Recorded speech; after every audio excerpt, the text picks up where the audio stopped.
बिस्मिल्लाहिर्रहमानिर्रहीम। तमाम हम्दो सना उस रब्बे बाबरकत की ज़ात के लिए जो तमाम जहानों का परवरदिगार है, और करोड़ हा दरूद व सलाम उसके पाक नबी हज़रत मोहम्मद मुस्तफ़ा सल्लल्लाहु अलैहि वसल्लम की ज़ात बाबरकत के लिए। सबसे पहले मेरी तरफ से आप सब लोगों को अस्सलाम वालेकुम। ह्यूमन रिसोर्स मैनेजमेंट का जो हम लोगों ने सब्जेक्ट स्टार्ट किया हुआ था, उसमें सबसे पहली चीज़ हमने इसका इंट्रोडक्शन पढ़ा कि ह्यूमन रिसोर्स मैनेजमेंट या managing people is all about performing 4 basic HR functions, और वो चारों के चारों functions acquiring people, training people, appraising people, compensating people को हमने एक ब्रीफ सा इंट्रो पढ़ा। इसमें जो सबसे पहला हमारे पास फंक्शन था एक्वायरिंग पीपल या रिक्रूटमेंट एंड सिलेक्शन, हमने अपनी आसानी के लिए उसके 4 स्टेप्स बना लिए कि selection of the right person for the right job through a systematic procedure. उसमें सबसे पहला स्टेप एम्प्लॉयमेंट प्लानिंग, दूसरा रिक्रूटमेंट, तीसरा स्क्रीनिंग और चौथा सिलेक्शन। अब इसमें जो सबसे पहला स्टेप एम्प्लॉयमेंट प्लानिंग है, उसको हमने डिफ़ाइन ही ऐसे किया कि हम इसमें डिसाइड करते हैं कि फ्यूचर में हमें कितने लोग चाहिए, किस तरह के लोग चाहिए। कितने लोग चाहिए उसके लिए हम क्वांटिटी एनालिसिस करते हैं, और किस तरह के लोग चाहिए उसके लिए हम लोग अपनी जॉब को फॉर्मली डिफ़ाइन करते हैं, उसका एक डिज़ाइन बना देते हैं, ताकि हमें पता चल जाए कि उस जॉब को परफॉर्म करने के लिए क्या क्वालिफ़िकेशंस और क्या स्किल्स चाहिए। फिर उसके हिसाब से हम लोग करते हैं रिक्रूटमेंट, और रिक्रूटमेंट को हमने एक्सप्लेन ही ऐसे किया था, फाइंडिंग और attracting a pool of suitable candidates. और वो सूटेबल कैंडिडेट्स कहाँ से मिल सकते हैं हमें? या तो हमारी अपनी ऑर्गेनाइजेशन में से, या हम बाहर से उन्हें अट्रैक्ट कर सकते हैं। तो अगर हम अपनी ऑर्गेनाइजेशन में से ही प्रेफर करते हैं कि हमारे एग्जिस्टिंग एम्प्लॉयज़, ये जो पहले हमारे पास काम कर चुके हैं, वो ही अप्लाई करें, तो हमने उसका नाम रख दिया इंटरनल सोर्स। और इंटरनल सोर्सेज को हमने पढ़ा जॉब पोस्टिंग, रीहायरिंग या सक्सेशन प्लानिंग की फॉर्म में। और साथ हमने उसके डिस्कस किए एक्सटर्नल सोर्सेज भी हो सकते हैं, जिनको हमने डिस्कस किया कि जॉब एडवर्टीजमेंट्स के थ्रू हम अट्रैक्ट कर सकते हैं लोगों को, रेफरल्स या वॉक-इन्स हो सकते हैं, फ्रेश माइंड्स अगर हम अट्रैक्ट करना चाह रहे हैं तो उसके लिए हम कैंपस रिक्रूटिंग या कॉलेज रिक्रूटिंग कर सकते हैं। या हमने इसमें आउटसोर्सेज पढ़े कि अगर हम ये प्रोसेस आउटसोर्स कर दें तो एम्प्लॉयमेंट एजेंसी या ऑन डिमांड रिक्रूटिंग एजेंसीज़ या टेम्प एजेंसीज़ हैं जो हमारे बिहाफ पे रिक्रूटमेंट सिलेक्शन में हमारी हेल्प करती हैं। अब जो हमारे पास थर्ड स्टेप है इसका रिक्रूटमेंट एंड सिलेक्शन प्रोसेस का, one of the most important steps which is called screening. हम इसको स्क्रीनिंग या कैंडिडेट स्क्रीनिंग के नाम से पढ़ेंगे। हम यहाँ पे अभी एम्प्लॉई का लफ्ज़ इसलिए इस्तेमाल नहीं कर रहे कि जिन लोगों ने हमारे पास अप्लाई किया है वो हमारे एम्प्लॉयज़ नहीं हैं, they are candidates, they are potential employees. उन कैंडिडेट्स में से हम स्क्रीनिंग करके ये आइडेंटिफाई करेंगे कि कौन से लोग ऐसे हैं जो हमारे काम के हैं, और कौन से लोग ऐसे हैं जिन्हें हम फ्यूचर में वेकेंट पोजीशंस को फिल करने के लिए हायर कर सकते हैं, सेलेक्ट कर सकते हैं एज एन एम्प्लॉई। तो सबसे पहली चीज़ आप लोगों ने अपने पास स्क्रीनिंग टेक्निक्स को, कैंडिडेट स्क्रीनिंग को डिफ़ाइन ही इस तरह से करना है। आपने अपने पास नोट रखना है इसको कि ऑल द प्रोसीजर्स या all the techniques used by the organisation in order to assess the suitability of candidate for the available job position. कि हमारे पास जो वेकेंट पोजीशंस हैं जॉब की, जो वैकेंसीज खाली हैं, उन वैकेंसीज़ को फिल आउट करने के लिए इन बहुत सारे कैंडिडेट में से कौन है जो सूटेबल है, उस क्राइटेरिया को पूरा कर रहा है, उन सब कैरेक्टरिस्टिक्स, क्वालिफ़िकेशंस को पोजेस करता है जो हमें चाहिए।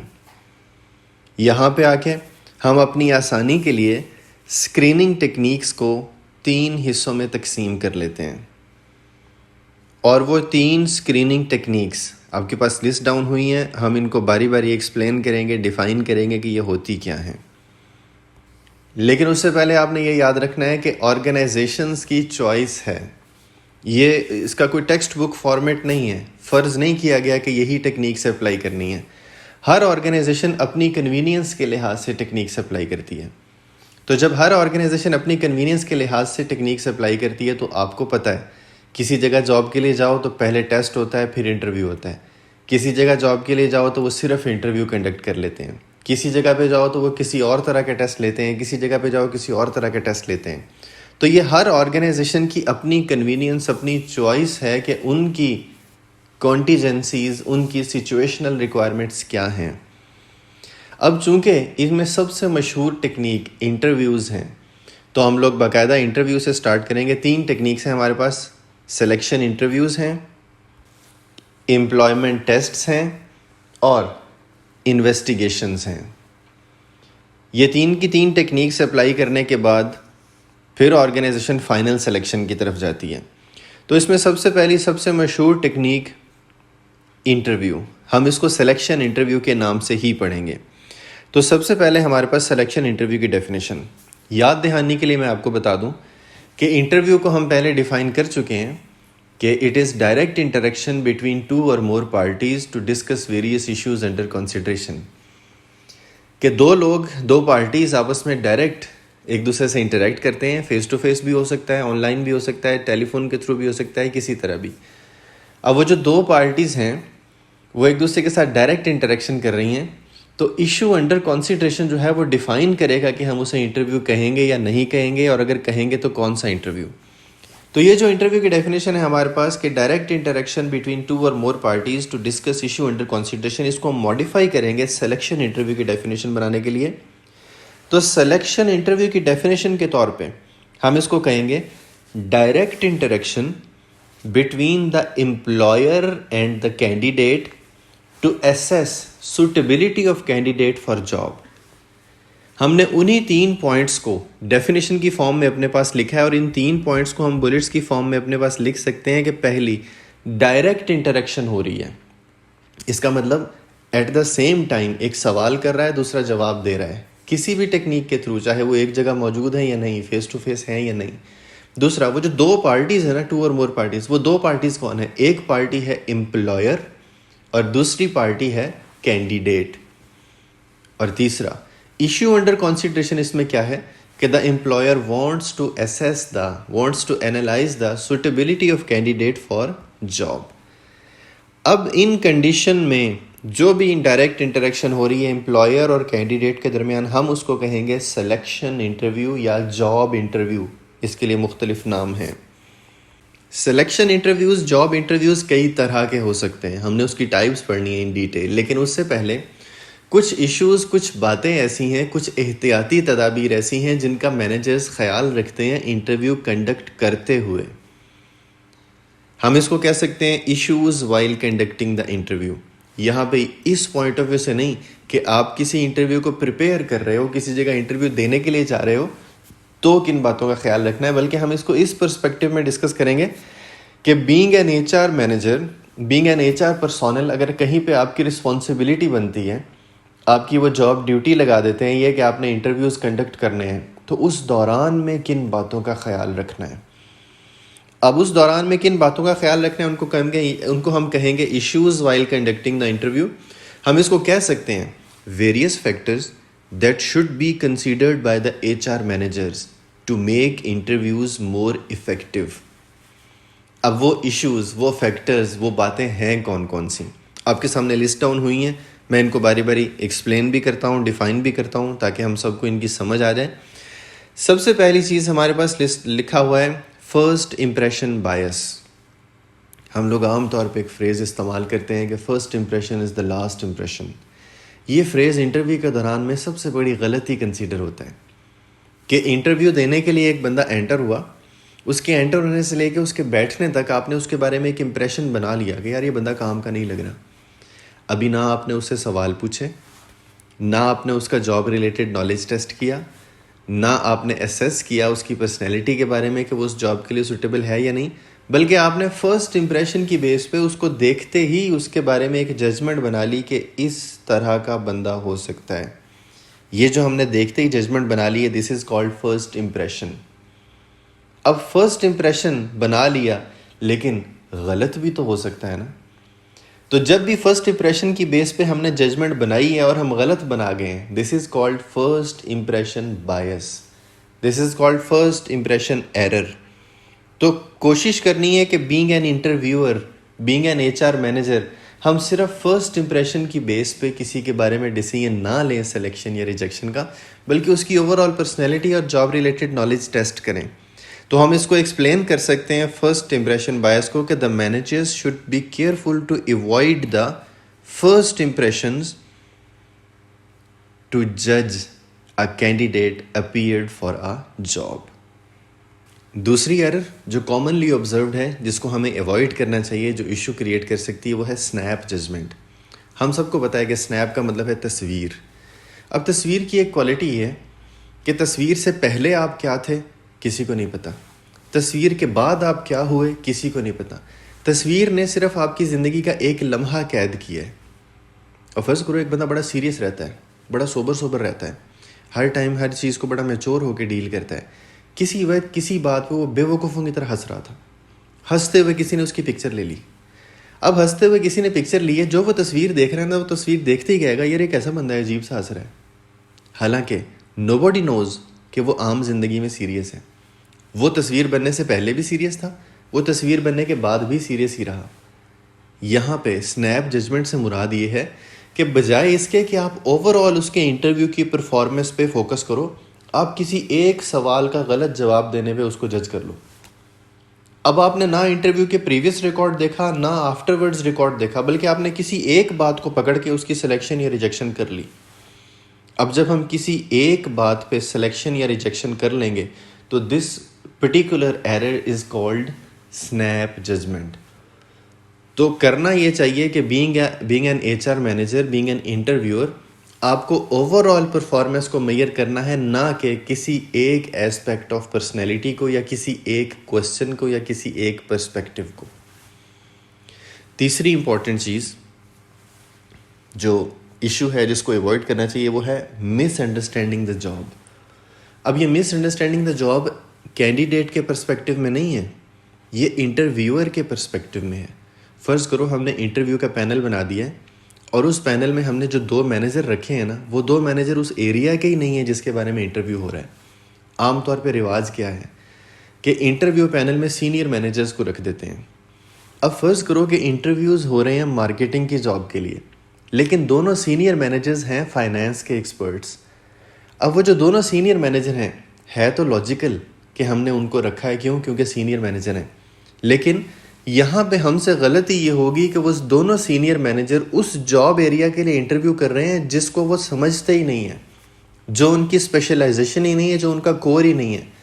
तो इंटरव्यूअर्स मिसअंडरस्टैंड द जॉब। हो सकता है वो देखें कि ये बंदा यार रिस्पॉन्सिबल है, ये बंदा जो है कॉन्फिडेंशियलिटी वाला काम कर लेगा, तो हम इसको रख लें। हालांकि बंदा तो ऐसा चाहिए जो एक्सट्रोवर्ट हो, ओपन टू एक्सपीरियंस हो, दूसरों से मिलने जुलने में अच्छा हो। तो ये अपने हिसाब से जज कर रहे हैं, क्यों? क्योंकि इनको मार्केटिंग की जॉब का अंडरस्टैंडिंग या अंदाज़ा ही नहीं है। तो बीइंग एन एचआर मैनेजर, आपने कोशिश करनी है कि ऐसे लोगों को अपॉइंट करें जो जॉब को समझते हैं, ना कि ऐसे लोगों को अपॉइंट करें हु मिसअंडरस्टैंड द जॉब।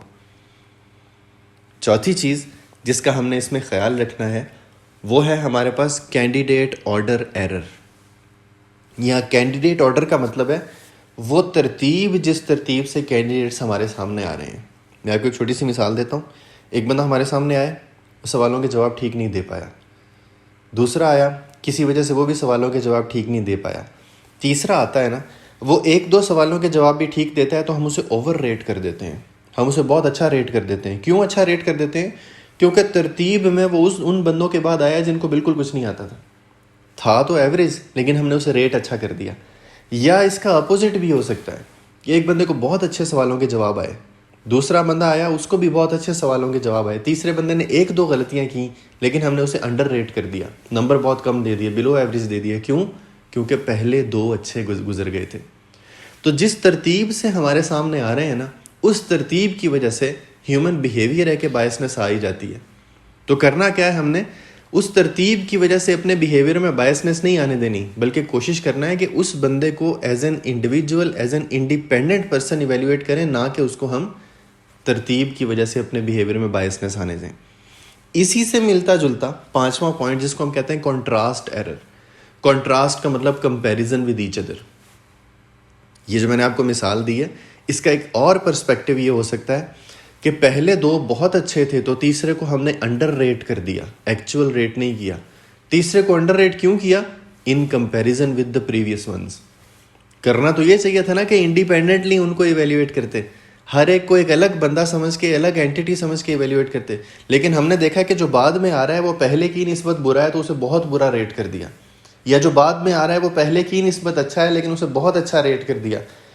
तो यहाँ पे being neutral is the biggest issue. तो कोशिश ये करनी है कि न्यूट्रल रहते हुए हम लोग उनको, कैंडिडेट्स को इवेल्युएट करें। Next, non verbal behaviour. अगला जो इशू हमने अवॉइड करना है वो नॉन वर्बल बिहेवियर है। नॉन वर्बल बिहेवियर से मुराद हर वो बात जो बोले बगैर हम कन्वे कर रहे हैं। हमारे पोस्चर्स, हमारे जेस्चर्स, हमारी वॉइस टोन, हमारा लेवल ऑफ कॉन्फिडेंस, हमारा आई कांटेक्ट, हमारा बैठने का तरीक़ाकार, ये सब चीज़ें नॉन वर्बल बिहेवियर हैं। अब बंदा चाहिए अकाउंट्स मेंटेन करने के लिए, बंदा अकाउंट्स मेंटेन करने के लिए चाहिए, लेकिन हम उसको इवेल्युएट इस बात पे कर रहे हैं कि यार उसका कॉन्फिडेंस बहुत अच्छा था, उसका आई कांटेक्ट अच्छा था, वॉइस टोन, उसकी इंग्लिश बहुत अच्छी बोली उसने। अब ये वाली चीज़ें जो है ना, इनका अकाउंटिंग से कोई ताल्लुक नहीं है, लेकिन हमारे बिहेवियर में बायसनेस आ रही है। क्यों? नॉन वर्बल इंडिकेशंस की वजह से। अब ये जितने नॉन वर्बल बिहेवियर है ना, इंटरव्यूअर को चाहिए कि इनको कंसीडर तो करे, लेकिन उस जॉब के लिए जहां इनकी ज़रूरत है। मसलन रिसेप्शन की जॉब है, कस्टमर सर्विस की जॉब है, कस्टमर केयर की जॉब है, जहाँ पे डायरेक्ट इंटरेक्शन है, वहाँ पे नॉन वर्बल बिहेवियर्स, आपका जेस्चर, आपकी स्माइल, आपकी गर्मजोशी, आपका पैशन, इस तरह की चीज़ें काउंट होती हैं। लेकिन जहाँ पे आपने ऑफिस का काम करना है, वहाँ पे नॉलेज की ज़्यादा इंपॉर्टेंट है, वहाँ पे नॉन वर्बल बिहेवियर की इतनी कॉन्ट्रीब्यूशन है ही नहीं। तो being an interviewer, non verbal behaviour को इंटरव्यू पे सवार नहीं होने देना कि इसकी वजह से आपका डिसीजन चेंज हो जाए। नेक्स्ट, इसमें हमारे पास पर्सनल कैरेक्टरिस्टिक्स बायस। यहाँ पे पर्सनल कैरेक्टरिस्टिक्स से मुराद है डेमोग्राफिक कैरेक्टरिस्टिक्स, जो एक इंडिविजुअल की पर्सनैलिटी को एक्सप्लेन करते हैं। मसलन age, gender, religion, caste, social class, किस एरिया से, किस एथनिसिटी से आप बिलोंग करते हो। मसलन इंटरव्यू करते हुए हम लोग अपने जहन में एक बायसनेस बना लें कि यार इस बंदे को नहीं रखना क्योंकि ये फ़लाँ कास्ट का है, इस बंदे को नहीं रखना क्योंकि ये फ़लाँ एरिया का है, हमने गुजरांवाला का ही बंदा रखना है, लाहौर का बंदा रखना है, सियालकोट का रखना है, किसी और इलाके का नहीं रखना। ये पर्सनल कैरेक्टरिस्टिक्स बायस है कि हम अपने जहन में, इंटरव्यूअर अपने जहन में कैंडिडेट के बारे में सिलेक्शन या रिजेक्शन क्राइटेरिया बना ले उसके डेमोग्राफिक कैरेक्टरिस्टिक्स, उसके पर्सनल कैरेक्टरिस्टिक्स, बजाय इसके कि हम उसका जॉब रिलेटेड नॉलेज चेक करें, हम उसके पर्सनल कैरेक्टरिस्टिक्स के बेस पर डिसीजन करने वाले बन जाते हैं कि नहीं यार इसलिए नहीं रखना, इस वजह से रखना है। नेक्स्ट, जिस एरर को हमने अवॉइड करना है, करना चाहिए, ये हमारे पाकिस्तान में भी इसका बहुत ज़्यादा कल्चर है, एक्सटर्नल प्रेशर। एक्सटर्नल प्रेशर से क्या मुराद है? पर्ची आ गई है जी कि फ़लाँ बंदा हमारा जानने वाला है, इसको अच्छे नंबर दे दो। आम तौर पे हम सब ऑब्ज़र्व करते हैं इस चीज़ को, सिफारिश का, रेफरल या किसी को सजेस्ट करना, रेफ़र करना एक स्पेसिफिक सोर्स है, लेकिन with in limits. Interview panel को अगर आप इस तरह से इन्फ्लुएंस करने की कोशिश करें कि फ़लाँ बंदा आ रहा है इंटरव्यू देने के लिए कैंडिडेट, उस बंदे का ख्याल रखना है, इसको नंबर अच्छे दे देना, ये जो बाहर से पर्ची आ रही है, this is called external influence. तो the HR managers, the organization, the employer should try to avoid the external pressure to make interview process neutral. उन्हें चाहिए कि वो इस गलती में इन्वॉल्व ना हो कि एक्सटर्नल प्रेशर की वजह से किसी को अच्छे नंबर दे दिए, या इसका अपोजिट भी हो सकता है कि एक्सटर्नल प्रेशर की वजह से वो किसी को अच्छे नंबर ना दें। और लास्ट में इंटरव्यूअर्स बिहेवियर। इंटरव्यूअर के बिहेवियर में बाज़ दफ़ा पर्सनल इस तरह की चीज़ें, लाइकिंग डिसलाइकिंग आ सकती है। हम कई दफ़ा बग़ैर अनकॉन्शियसली, अनकंडीशनली किसी वजह से हमारे बिहेवियर में चाहते हुए ना चाहते हुए इस तरह की चीज़ें आ जाती हैं। मसलन मैं एज ए टीचर बच्चों को जानता हूँ, तो आप लोगों में से, स्टूडेंट्स में से, इन फ्यूचर कोई इंटरव्यू देने के लिए आता है तो मैं वहाँ पैनल में बैठा हूँ, अब वहाँ पैनल में बैठे बैठे मैं सोचता हूँ कि यार ये तो अपना ही बच्चा है, पढ़ा हुआ है मेरे से, तो इसको फेवर दे देनी चाहिए। मैं सवाल करते करते बीच में हिंट दे देता हूँ, किसी सवाल का जवाब बता देता हूँ, या अनड्यू उसके नंबर ज़्यादा लगा देता हूँ। अब उसको तो फेवर हो गई, लेकिन बाकियों के साथ अनफेवर हो गया। इसको हम अनएथिकल कंसीडर कर सकते हैं। तो इंटरव्यूअर को भी चाहिए कि वो किसी के साथ बहुत ज़्यादा सख्ती या बहुत ज़्यादा नरमी ना करे, being personal characteristics of its own personality, कि अपनी पर्सनैलिटी की वजह से मैं या उसको बहुत ज़्यादा रेट कर रहा हूँ अच्छा, या मैं उसको बहुत अच्छा रेट नहीं कर रहा। तो ये कुछ इश्यूज़ ऐसे हैं कि इन इश्यूज़ का अगर हम ख्याल रखेंगे, इन गलतियों को, इन एरर्स को हम अवॉइड करेंगे, तो हम कह सकते हैं कि those interviews are considered to be more effective. वो ज़्यादा न्यूट्रल होंगे, वो ज़्यादा अनबायस्ड होंगे, वो ज़्यादा एथिकल होंगे, वो ज़्यादा ऑब्जेक्टिव होंगे। और यही हमारा मकसद होता है कि जब भी हम इंटरव्यू कर रहे हैं तो being fair, everyone should be treated Fairlie and equally, ताकि हमारा सिलेक्शन प्रोसेस जो है उसमें किसी किस्म की गलती की गुंजाइश ना रहे। इंटरव्यू से रिलेटेड दूसरी इंपॉर्टेंट चीज़, जो टाइप्स ऑफ इंटरव्यू हैं, उनको इंशाल्लाह हम नेक्स्ट लेक्चर में, नेक्स्ट सेशन में डिस्कस करेंगे। यहाँ तक किसी के जहन में कुछ सवाल हो तो पूछ सकते हैं। All the best for you all.